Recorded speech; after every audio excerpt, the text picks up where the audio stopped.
can I raise it today at First Minister's questions?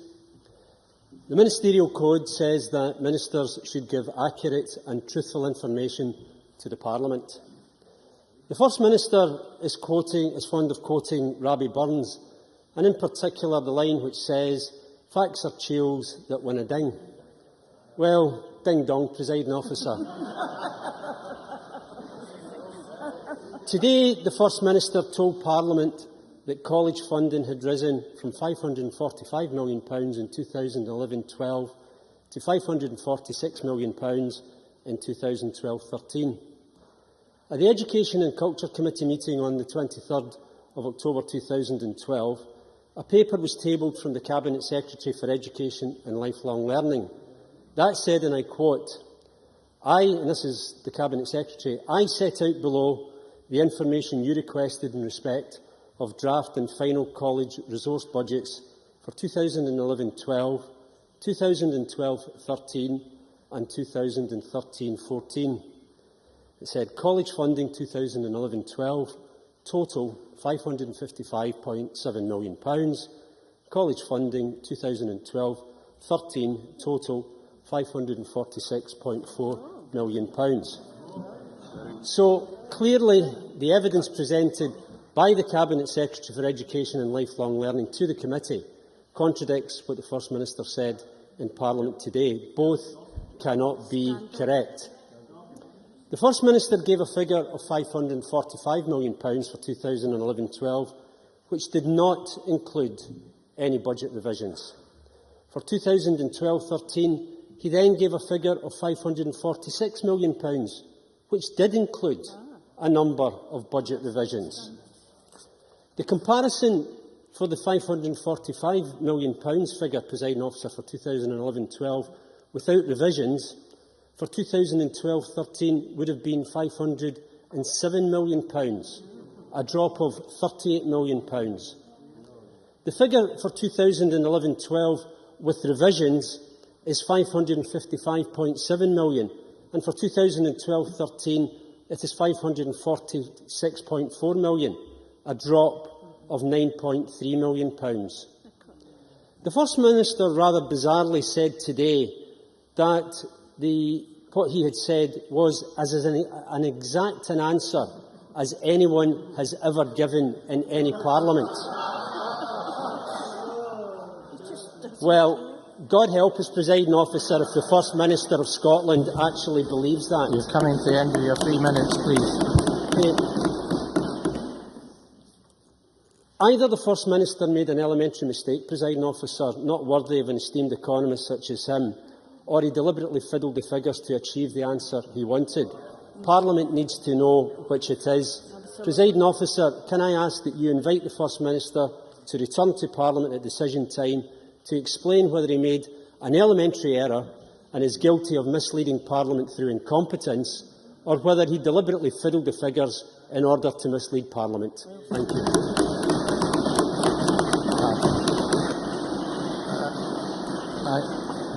I thank Hugh Henry for the advance warning of his intention to raise a point of order, but would point out, as has been said in the past, that we are not, as presiding officers, responsible for the veracity of what is said in the chamber.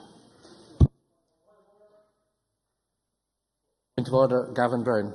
Thank you, Deputy Presiding Officer. I also raise a point of order on the area of accurate information from the First Minister. At First Minister's questions today, Ruth Davidson pointed out that there was a 24% cut to the budget for Scotland's colleges. That figure comes straight from the Audit Scotland report this October, entitled Scotland's Colleges, Current Finances, Future Challenges. On page 3 of that report, under the heading Key Messages, it states Scotland's colleges face considerable challenges in the years ahead. As part of the overall public sector spending reductions, Scottish Government revenue grant support to colleges is likely to fall from £545 million in 2011-12 to £471 million in 2014-15. This represents a reduction of 24% in real terms. The sector may also face pressure from a range of increasing costs.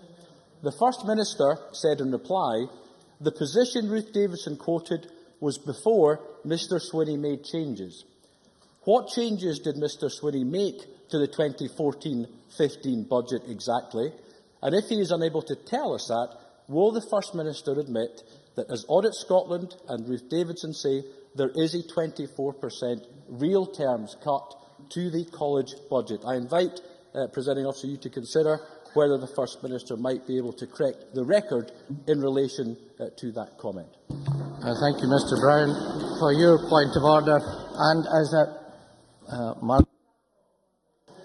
I do appreciate that it may sound like a gamekeeper turned poacher, but there are other ways in which members can elicit information, accurate and otherwise. And I always like to see it in black and white, so perhaps in the case quoted by Gavin Brown, a letter would be better than coming here.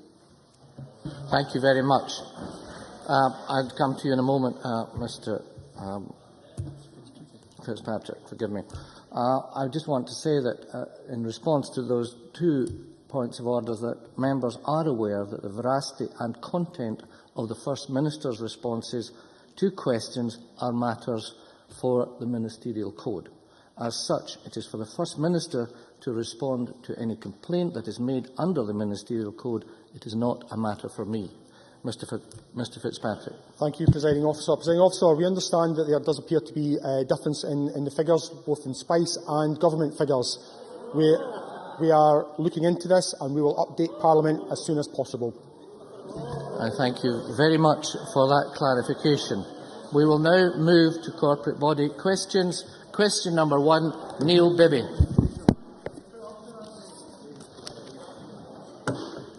To ask the Scottish Parliamentary corporate body what progress there has been on the development of the e-petitions system. Mary Scanlon. Thank you. I thank the member for his question. I know he takes a great interest as a former member of the Public Petitions Committee. He will know that this Parliament was at the forefront of developing an online petition system.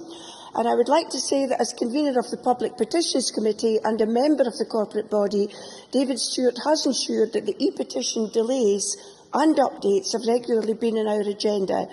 If I could just add, the original system needed to be upgraded, and we wanted not just to replace the old system, but to enhance it.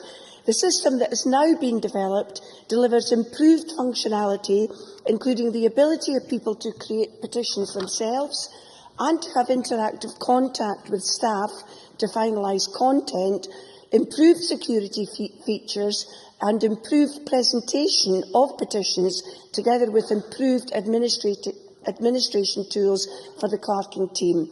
So, apart from giving us the opportunity to make improvements to the look and functionality of the system, it also gave us the opportunity to bring the system in-house, as opposed to having it externally hosted at a cost to this Parliament.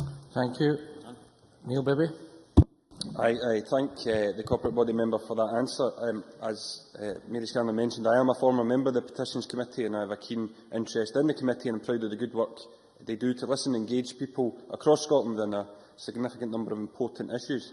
I understand there were difficulties with the development of the new e-petition system, and I'm pleased that progress has now been made. Can I ask, though, what lessons the Parliament can learn from those difficulties and delays, and how it intends to improve the e-petition system in the future?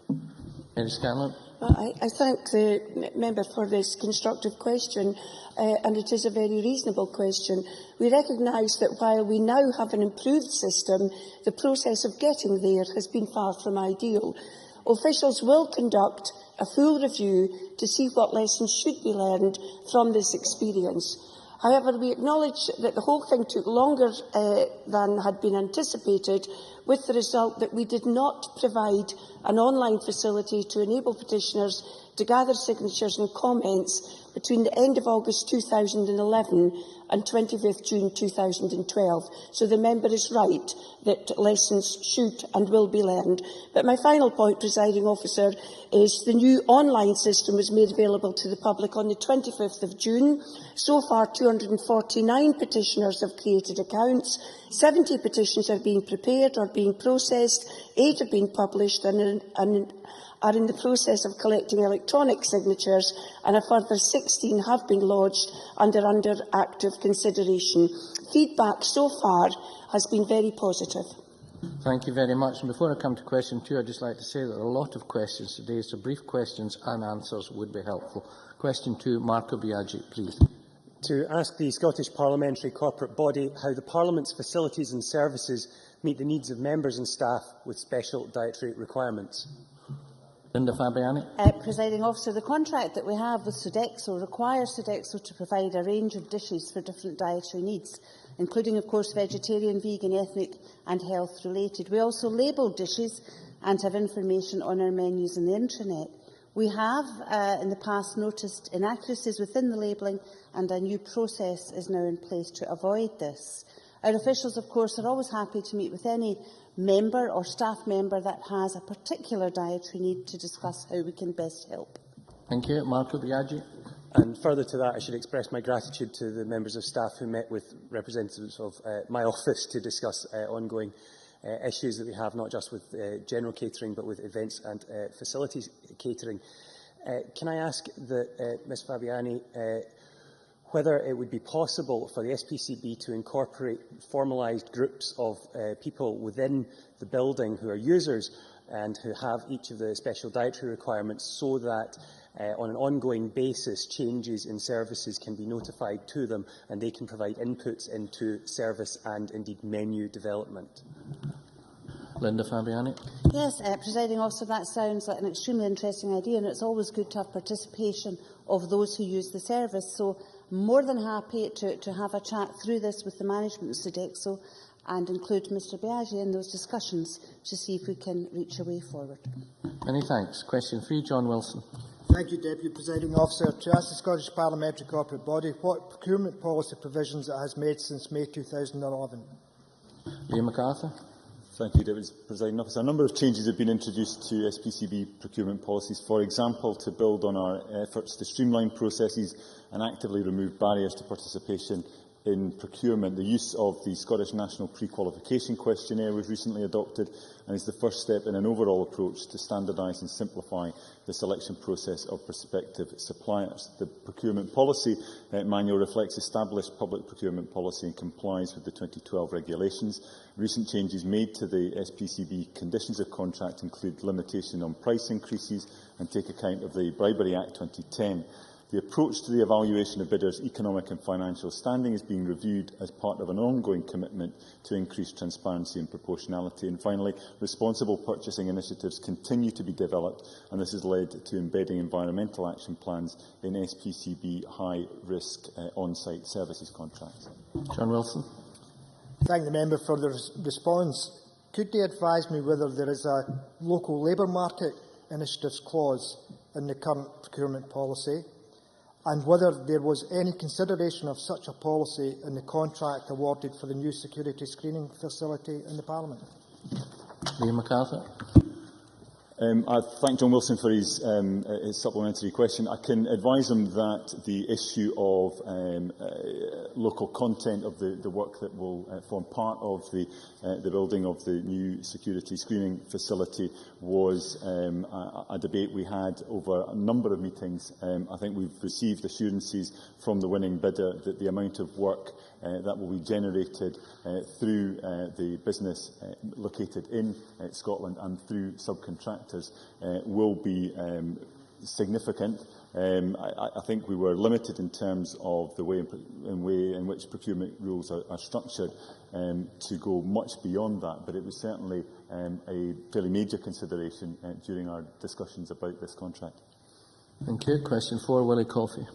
Thank you. To ask the Scottish Parliamentary corporate body whether it will review the performance of IT systems in constituency offices. David Stewart.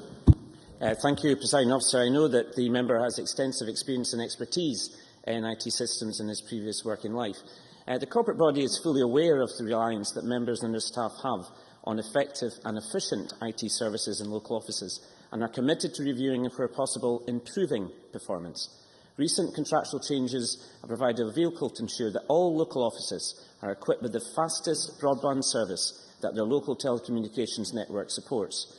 But it should be noted that these services are currently delivered on the public infrastructure, and as such, they are limited by the capacity and availability of these common services. Taking that limitation into account, Business IT are currently working with suppliers to consider what other technologies might be used to improve the performance of the network infrastructure which support local offices. This work will involve consultation with members, and the current plan is to pilot potential solutions early next year. To assist with this consultation and with other IT issues that members may be experiencing, Business IT have very recently appointed an engagement manager who will be happy to discuss any aspect of the services provided. And if the member wishes to participate in the pilot, I'll be very happy to forward his name to BIT. Willie Coffey. Can I thank my colleague very much for that very detailed answer, and of course to thank very clearly the sterling efforts by our IT team over the past years to try and improve these performance issues. I do think that the problems, though, are not related to broadband speeds nor to processing capability in the new computer systems that we give members from time to time. I do think it lies rather in the levels of security layering that provides the communications between constituency offices and Holyrood. But I would be very happy to work with my colleague and others in order to try and identify and improve these solutions for all members. David Stewart. I thank the member much for his comments, and I think he's an ideal choice to be part of the pilot with his technical expertise, and I'll be very happy to nominate his name for BIT. Thank you very much. Alex Johnston. Very much, Deputy Presiding Officer. It is a concern of mine that the remote access system on which we've relied over the entire lifetime of this Parliament so far, while it has been fine-tuned, it still relies on network access. And given the fact that there is now new hardware and software available that would allow us to abandon this system and use a much more reliable system which is not dependent or as dependent on network infrastructure, is something that we should consider at this point so that we can avoid this ongoing problem which has taken over 13 years and is not solved yet. David Stewart. I know also that Mr Johnson has got tremendous background knowledge in IT systems, and I certainly would like to nominate him as well to be part of the pilot system that we're looking at in the future. Thank you very much. Question 5, James Kelly. Thank you, Deputy Presiding Officer. To ask the Scottish Parliament corporate body what work has been undertaken to address IT performance issues in the Parliament and in constituency offices. Thank you. There is a similarity, Mr Stewart. Thank you, Presiding Officer. Mr Kelly has also taken a great interest in IT issues, and I thank the member very much for his question. The Scottish Parliament, like most modern organisations, is reliant on information technology for the effective and efficient delivery of business. The Business IT Office is committed to reviewing and, as I said, improving performance.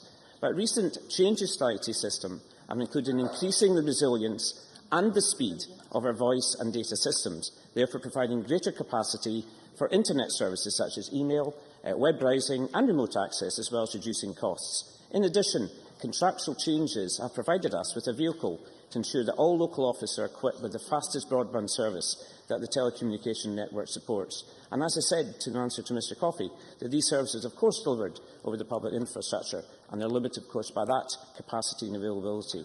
However, members have benefited from increased mailbox sizes and improved reliability of remote access solutions. Thank you. Question 6, Patrick Harvey. Thank you. In a radical change of topic, can I ask the corporate body what its position is on recognising and... Oh, I beg your pardon. I do beg your pardon. Mr Kelly, a supplementary. My apologies. Apologies to Mr Harvey when he was in full flow. Though I know there's been a number of questions on this, but I do think it's important. The fact is that the reliability, the connectivity and the quality of service in local constituency offices in terms of IT is simply not good enough. And as Alex Johnson said, after 13 years, we're still trying to sort that out. I've raised this previously, and can I suggest that the IT unit and the Scottish Parliament corporate body look at best practice in the public and private sector and assess what the issues are and come forward with a substantive plan that solves the issues, because ultimately constituents are suffering here because of this. Brief answer will suffice, Mr Stewart. Thank you, Presiding Officer. I think the point made by the member is a very strong one. I would also say, in answer to previous questions, that the Scottish Parliament BIT system does look at benchmarking the work that we do with other parliaments in Westminster and Wales and in Northern Ireland. But I do take on the points that the member makes. He makes them very well. I would just say, finally, Presiding Officer, that we are currently 3 staff down in BIT, and we have lost considerable amounts of qualified staff over the last year. So I'd just like to put these remarks that the member is making in context. Thank you very much. Mr Harvey. Thank you. Can I ask the corporate body what its position is on recognising an employee forum for member staff and engaging with it on corporate body decisions which will impact on its members? David Stewart. Presiding Officer, in answering this question, it's useful to state from the onset that member staff are employed by individual members and not by the corporate body. Individual members determine the terms and conditions for their own staff. Of course, if individual members of staff employed by members wish to set up an employee forum, it is, of course, a matter for them. However, given what I said earlier, it would not be appropriate for the corporate body to engage with such a forum, as to do so would confuse the employment relationship between the member and his or her staff. Mr Harvey. Thank you. I'm a wee bit disappointed, I have to say, by that answer. Clearly, the members are the employers of their own staff, and I'm not suggesting something which undercuts that. But where a decision about a change to the facilities in the Parliament, or indeed even to the IT infrastructure with constituency offices, where decisions like that impact on members' staff, is it not reasonable that member staff have a route to express their concerns directly to the corporate body and be heard? Is that not a reasonable and modest suggestion? Mr Stewart. I understand the points that Mr Harvey is making, but I would stress that as an employer for the 470 staff that we engage very well in collective bargaining with our 3 trade unions and our 470 staff. The key point is that members employ staff, and it's for the MSPs to discuss corporate body decisions with them directly. Thank you very much. And that concludes questions to the corporate body.